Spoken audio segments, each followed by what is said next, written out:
तो hi hello नमस्ते केमती समस्ते आशा करছি ସମସ୍ତେ ଭଲରେ ଥିବେ ଖୁସିରେ ଥିବେ ବିନ୍ଦାସରେ ଥିବେ ତ ଆସିଯାଇଛି ନୂଆ ଗୋଟେ ପୋଷ୍ଟ ଭାଇ ଦିଲ୍ଲୀରେ ତ ଦିଲ୍ଲୀ କନେଷ୍ଟବଳ ପୋଷ୍ଟ ଆପଣ ଆମ ଓଡ଼ିଶା ସାରା ବା ଅନ୍ୟ ଷ୍ଟେଟ୍ରେ ମଧ୍ୟ ଫର୍ମ ପକାଇ ପାରିବେ କିନ୍ତୁ ଆପଣଙ୍କର ପୋଷ୍ଟିଂ ରହିବ କେଉଁଠି ନା ଦିଲ୍ଲୀରେ ରହିବ ଆପଣଙ୍କର ପୋଷ୍ଟିଂ ତ ସେଇ ପୋଷ୍ଟିଂ ପାଇଁ ବାବଦରେ ଚାଲନ୍ତୁ ଜାଣିଦେବା କେତେ କ'ଣ ପୋଷ୍ଟ ରହିଛି କେମିତି କ'ଣ ସିଲେକ୍ସନ୍ ପ୍ରୋସେସ୍ ରହିଛି ଏବଂ କେତେ କ'ଣ କିଛି ମାଗୁଛି ଏଜୁକେସନ୍ କ୍ୱାଲିଫିକେସନ୍ କ'ଣ ମାଗୁଛି ଚାଲନ୍ତୁ ଦେଖିଦେବା ତ ଆପଣଙ୍କର ଆପ୍ଲାଏ ଡେଟ୍ ରହିବ କେତେ ନା 02 ସେପ୍ଟେମ୍ବର 2025 କେତେ ରହିବ ନା 01 ଅକ୍ଟୋବର 2025 ପର୍ଯ୍ୟନ୍ତ ଆପଣ ରହିବ କେତେ ନା ଆପ୍ଲାଏ ଡେଟ୍ ରହିବ ଆପଣଙ୍କର ଆଉ ଆପଣଙ୍କର ଏକ୍ଜାମ୍ ହେଇପାରେ ଅକ୍ଟୋବର ବା ନଭେମ୍ବର ଏଇ ବର୍ଷ ଅକ୍ଟୋବର ନଭେମ୍ବର ମଧ୍ୟରେ ଆପଣଙ୍କର ହଉଛି ଏକ୍ଜାମ୍ ଟିକ ରିଟର୍ନ ଏକ୍ଜାମ୍ ଟିକ ହେଇପାରେ 2025 ମଧ୍ୟରେ ହେଲା ତ ତାପରେ ଜାଣିଦେବା କ'ଣ ନା ଆମର ପୋଷ୍ଟ କେତେ ବାହାରିପାରେ ପୋଷ୍ଟ ଆପଣଙ୍କର 5,000ରୁ 10,000 ମଧ୍ୟରେ ପୋଷ୍ଟ ବାହାରିବ ଗତ ଥର ସେଇ ହିସାବରେ ବାହାରିଥିଲା ତ ଏଇଥର ମଧ୍ୟ ସେଇ 5,000ରୁ 10,000 ମଧ୍ୟରେ ପୋଷ୍ଟ ମାନେ 8,000 ପାଖାପାଖି ନିହାତି ବାହାରିବ ଆପଣଙ୍କର ପୋଷ୍ଟଟିକ ତାପରେ ଜାଣିନେବା ଚାଲନ୍ତୁ ଆପଣଙ୍କର ଏଜ୍ ରିଲାକ୍ସ ଏଜ୍ କେତେ କ'ଣ ରହିଛି ତ ଆପଣ ଏଜ୍ କେତେ କ'ଣ ରହିଛି ତ ଚାଲନ୍ତୁ ଦେଖିଦେବା ତ ଏଜ୍ ମାଗିଛି କେତେରୁ କେତେ ନା 18ରୁ 25 ବର୍ଷ ମାଗିଛି କ'ଣ ନା ଏଜ୍ ସେଥିରେ ମଧ୍ୟ ରିଲାକ୍ସେସନ୍ ଅଛି ଯେଉଁମାନେ ST SC ତ ସେମାନଙ୍କ ପାଇଁ କେତେ ବର୍ଷ 5 ବର୍ଷ ଯେଉଁମାନେ OBC ସେମାନଙ୍କ ପାଇଁ 3 ବର୍ଷ ଏଇଟା ଗୋଟେ ମନେ ରଖ ଏଇଟା ବୋଥ୍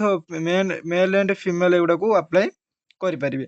ହେଲା ତ ରହିଲା ଏଇଟା ଆମର ଗଲା କେତେ ନା ଏଜ୍ ଗଲା ତାପରେ କ'ଣ ମାଗିଛି ନା ଏଜୁକେସନ୍ ମାଗିଛି ସରି ଏଜୁକେସନ୍ ହଁ ଠିକ୍ ଅଛି ଏଜୁକେସନ୍ ମାଗିଛି ଆମର କ'ଣ ନା ଏଜୁକେସନ୍ କ୍ୱାଲିଫିକେସନ୍ କେତେ ମାଗିଛି ନା +2 ପାସ୍ ଆପଣ ଯଦି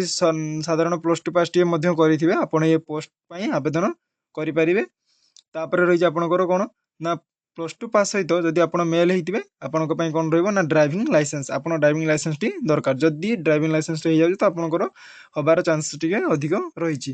କିନ୍ତୁ ଫିମେଲ୍ ମାନଙ୍କର ଡ୍ରାଇଭିଂ ଲାଇସେନ୍ସ କିଛି ଆବଶ୍ୟକ ନାହିଁ ତ ତାପରେ ଯିବା କ'ଣ ଆମର ନା ହାଇଟ୍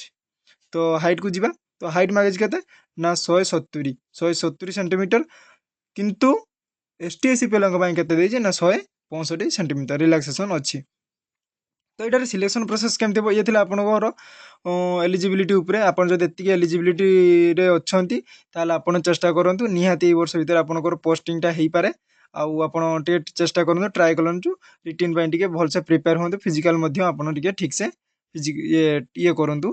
ତ ତାପରେ କ'ଣ ଦେଇଛି ନା ଆପଣଙ୍କର ସିଲେକ୍ସନ୍ ପ୍ରୋସେସ୍ କେମିତି ହେବ ଏଇଟାର ତ ଏଇଟାର ସିଲେକ୍ସନ୍ ପ୍ରୋସେସ୍ କେମିତି ହେବ ନା ଆପଣଙ୍କର ପ୍ରଥମେ କ'ଣ ଦେଖିବେ ନା ରିଟିନ୍ ଏକ୍ଜାମ୍ କରାଯିବ ଆମର ପ୍ରଥମେ ରିଟିନ୍ ଏକ୍ଜାମ୍ରୁ କ୍ୱାଲିଫାଏ କଲା ପରେ କ'ଣ ଦେଖାଯିବ ନା ଫିଜିକାଲ୍ କହିଦେଲେ ତ କେମିତି କ'ଣ ହେବ ତ ତା ଉପରେ କ'ଣ ଦେଖାଯିବ ନା ଫିଜିକାଲ୍ ପରେ କ'ଣ ଦେଖାଯିବ ନା ଆପଣଙ୍କ ମେଡ଼ିକାଲ୍ ଟେଷ୍ଟ ଟିକ ହେବ ମେଡ଼ିକାଲ୍ ଟେଷ୍ଟ ପରେ କ'ଣ ହେବ ନା ଡକୁମେଣ୍ଟ ଭେରିଫାଏ ହେଇସାରିଲା ପରେ ଆପଣଙ୍କର ପୁରା କ୍ଲିଅର୍ ହେଇଯିବ ତ ଆପଣ ତା ପାଇଁ ପ୍ରାକ୍ଟିସ୍ କରନ୍ତୁ ଏବେଠୁ ଚଲାନ୍ତୁ ଡକୁମେଣ୍ଟ ଭାଇ ହଁ ଡକୁମେଣ୍ଟ ଆପଣ ସମସ୍ତେ ଡକୁମେଣ୍ଟ ପୁରା ରେଡ଼ି କରିକି ଠିକ୍ଠାକ୍ କରି ରଖିଥାନ୍ତୁ କାରଣ କେଉଁ ବେଳେ ବି କେଉଁ ପୋଷ୍ଟ ବାହାରୁଛି ଆପଣ ଯେମିତି ସଙ୍ଗେ ସଙ୍ଗେ ଦେଇପାରିବେ ସେହି ହିସାବରେ ଆପଣ ପୋଷ୍ଟଟିକୁ ଇଏ କରିବା ପାଇଁ ଡକୁମେଣ୍ଟ ଗୁଡ଼ିକ ରେଡ଼ି କରି ରଖିଥାନ୍ତୁ ଟେନସନ୍ ନିଅନ୍ତୁନି ଆପଣ ନିହାତି ଏଇଥର ଗୋଟେ ନିହାତି ଜବ୍ ଟିକେ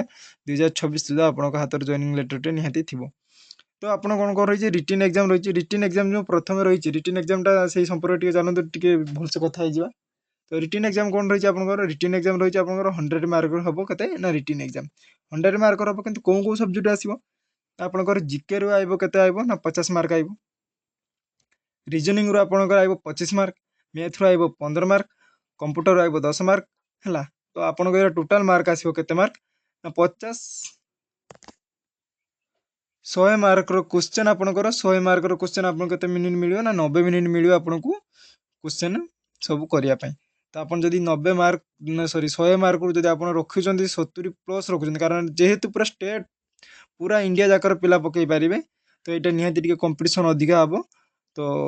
ଆପଣ ନିହାତି ଚେଷ୍ଟା କରନ୍ତୁ 70+ କେମିତି ରଖିବା ପାଇଁ ତାହେଲେ ଆପଣଙ୍କୁ ନିହାତି ଫିଜିକାଲ୍ ପାଇଁ ଡକାଯାଇପାରିବ ତ ଏତିକି ଥିଲା ଆମର ଅପଡ଼େଟ୍ ଆଜିକାର ଅପଡ଼େଟ୍ ଯଦି ଆପଣମାନେ କମେଣ୍ଟ ମାଧ୍ୟମରେ ଆମକୁ କହିବେ ଯେ ୟାର ସିଲାବସ୍ ବାବଦରେ କେମିତି କ'ଣ ପଢ଼ିବା ଦରକାର କିସ କରିବା ଦରକାର ତ ଆମେ ନିହାତି ଆପଣଙ୍କ ପାଇଁ ଗୋଟେ ଆଗାମୀ ଭିଡ଼ିଓ ଆଣିବୁ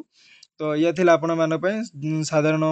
ଗୋଟିଏ ହେଉଛି ପୋଷ୍ଟ ସମ୍ପର୍କରେ ବିବରଣୀ ତ ଏଇ ପୋଷ୍ଟ ସମ୍ପର୍କରେ ଆଉ କିଛି ଡାଉଟ୍ ରହିଲେ ଆମକୁ ନିହାତି କମେଣ୍ଟ ମାଧ୍ୟମରେ ଜଣାନ୍ତୁ ଆମେ ଆପଣଙ୍କୁ ନିହାତି ଆନ୍ସର୍ ଦେବୁ ତ ରହିଲି ଚେଷ୍ଟା କରନ୍ତୁ ନିହାତି ଆପଣଙ୍କ ପାଇଁ